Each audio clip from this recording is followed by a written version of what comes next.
3. Many hours after hopping onto a particular train, Carter woke to find that it had already stopped. Panicked, he gathered his belongings. Experience told him that a conductor or a cop will eventually go from train car to train car looking for extra passengers. It was best if he wasn't caught. He didn't want to end up in the foster home, or worse, reunited with Uncle Sly. He cracked open the metal door to see where fate had taken him.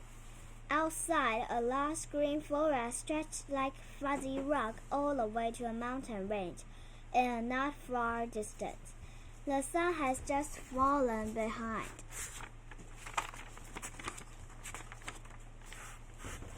the horizon, turning the few white-speed clouds overhead. A lovely fuchsia is the dome of the blue sky darkened into the evening. He'd been asleep for a long time. A sign standing along the nearby road said, "Welcome to Mineral Wells." Carter climbed back up to a ladder to get a better view of the town. From the top of the train car, he could see a quiet community blanketed with twinkling lights that were spread out to north and east of the tracks.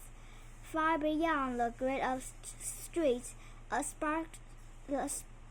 sparkling set of buildings sat on the hill, overlooking the town.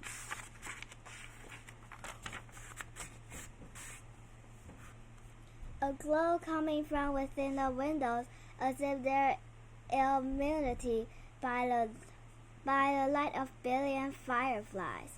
Closer to the train yard, across the wide gravel lot, and were just west of the twinkling town,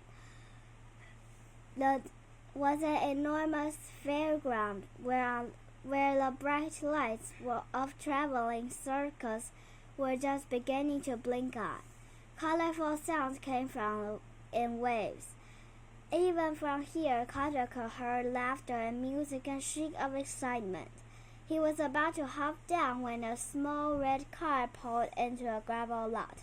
Carter ducked, flattening his body against the roof of the train. It would be bad if anyone reported to see him. For a moment, Carter thought he was imagining things. People dressed in clown began to hop out of the tiny red car, one after another, until dozens of different-shaped men and women were huddled in a tight group of polka dots and stripes, staring toward a long black train car parked on its own track. Instead of a smile, each of the clowns wore a pained frown on his or her face. Each had a bag in the hand. Carter shuddered. He was not a fan of clowns. Whenever he'd seen in advertisements or books, their fake expresses made him think of his uncle. The clowns make their way to a long train car with the giant man face painted on the side, big and round, as if it might pop off the wall and roll around like a runaway boulder. The face had held a creepy smile. Either that or it was smirking a distracted grin. Over his head were 5-letter spelling, Basel. The first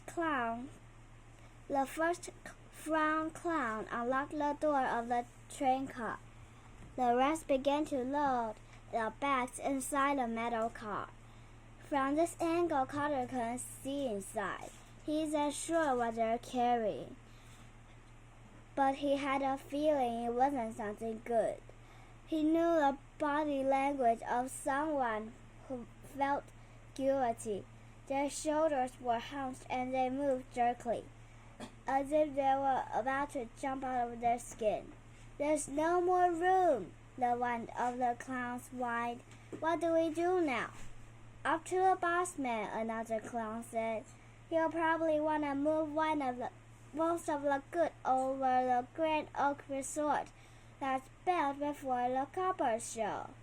Carter wondered what a curiously building on that far hill were arrested they're talking about. The compound certainly looked great.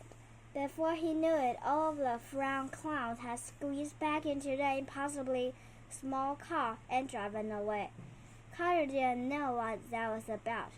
Honestly, he didn't care. One thing he'd learned growing up on the street was to mind his own business.